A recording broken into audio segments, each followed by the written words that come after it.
Meus queridos filhos e filhas, graça e paz da parte de nosso Senhor Jesus Cristo estejam presentes na sua vida e no seu coração. Quarta semana da terceira semana da Quaresma, nós vamos meditar hoje o Evangelho de São Mateus, capítulo 5, versículo do 17 ao 19.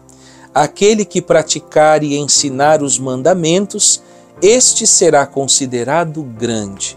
Mas antes de meditarmos, eu quero te lembrar, se você ainda não é inscrito no nosso canal, se inscreva, deixe o seu joinha, compartilha este evangelho, este conteúdo com as pessoas que você ama, envia mesmo, porque você vai ser canal de bênção na vida desta pessoa, na vida deste irmão, desta irmã.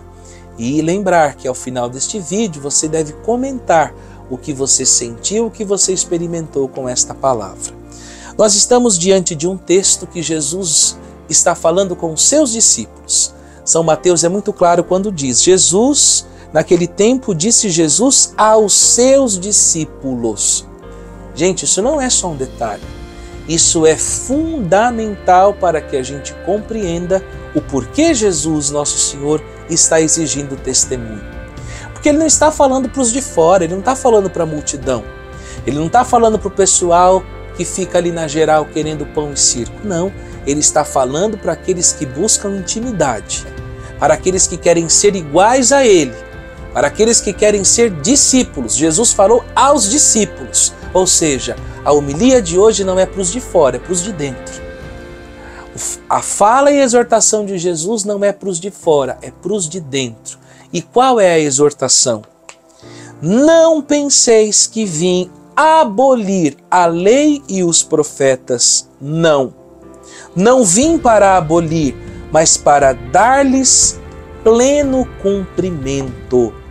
E aqui nós precisamos ser homens de Sagrada Escritura. Você tem que ser mulher de Sagrada Escritura, senão você não vai entender porque Jesus está falando de lei de profeta e dizendo que ele veio dar o pleno cumprimento.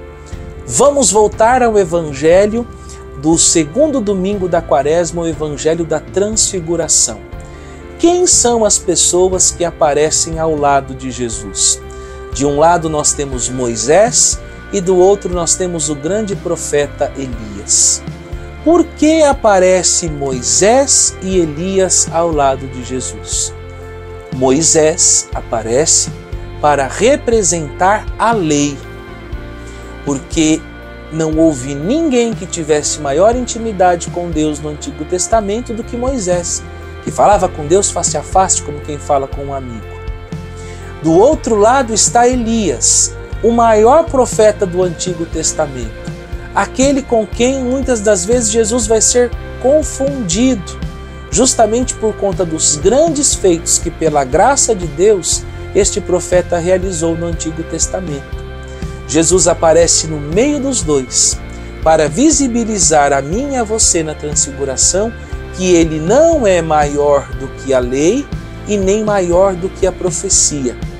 Ele é aquele de quem falou a lei e de quem falaram as profecias. Por isso que no Evangelho de hoje ele diz, eu não vim abolir a lei, mas eu vim dar à lei pleno cumprimento.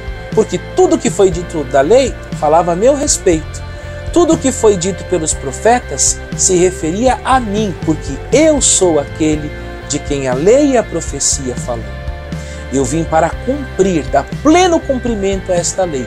Por isso ninguém deve, depois de mim, Jesus está dizendo isso, ninguém pode depois de mim nem acrescentar, nem tirar nada daquilo que foi revelado. Porque tudo que precisava ser revelado a meu respeito foi revelado.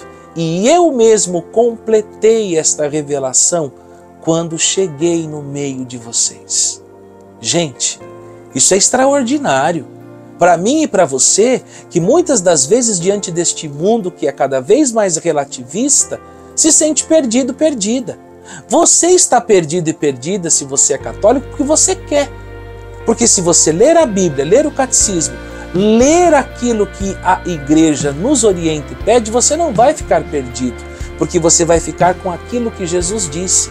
A lei, a profecia só tem sentido se vivida, se praticada E o lugar onde você aprende isso é na Igreja Católica Apostólica Romana, porque aqui, mediante a doutrina que você da igreja recebe, você vai ser treinado, você vai ser convidado a fazer aquilo que Jesus fez, a viver como Jesus viveu e a ser neste mundo que não quer a verdade, uma autêntica testemunha da verdade, um farol para este mundo que está nas trevas. A gente não precisa tirar nem pôr nada nas Sagradas Escrituras, muito menos na nossa tradição, no nosso magistério. Basta viver o que está pedido ali e a nossa vida vai ser feliz. Mas o problema de hoje é que tem muita gente querendo interpretar o que não tem que interpretar. Se a lei disse, se a palavra disse, o magistério disse, acata e vive, porque quem obedece nunca erra.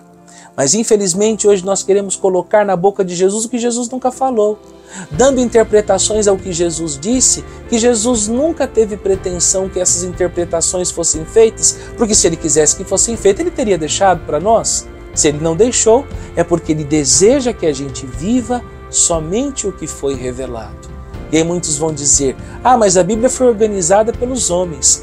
Ela foi escrita pelos homens, dei verbo, mas por inspiração divina. E se eu não creio nisso, se eu não acredito nisso, então não faz sentido ser cristão, muito menos ser católico.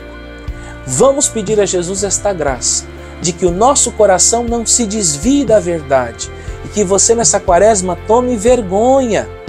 Pare de querer interpretar e dar um jeitinho para as coisas. Não, nós que queremos o céu não vivemos de jeitinho. Nós que queremos o céu vivemos de propósito. E o nosso propósito qual é? Só há para mim um caminho, Jesus. Só há para mim uma verdade, Jesus. Só há para mim uma vida, Jesus. Se assim você viver a sua experiência com Ele, a sua vida será diferente, a sua vida será transformada. Que Deus abençoe você, sua casa, sua família, em nome do Pai, do Filho e do Espírito Santo.